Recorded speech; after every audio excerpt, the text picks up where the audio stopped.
Hari ini saya akan membacakan puisi yang berjudul Diponegoro.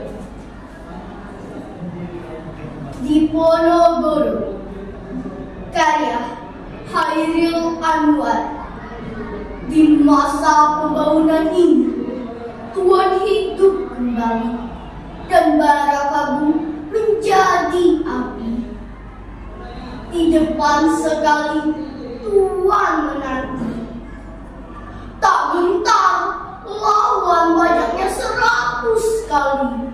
Pedang di kanan, keris di kiri, berselempang semangat yang tak bisa mati.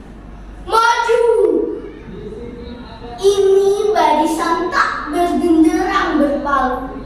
Kepercayaan tanda menyerbu. Sekali berarti sudah itu mati. Maju! Bagimu negeri menyediakan api. Punah di atas menghamba, binasa di atas ditindas. Sesungguhnya jalan ajal baru tercapai jika hidup harus merasai.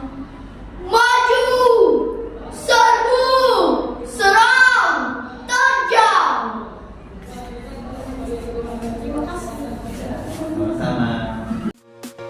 Memiliki program wawasan keislaman yang baik, nyaman untuk belajar.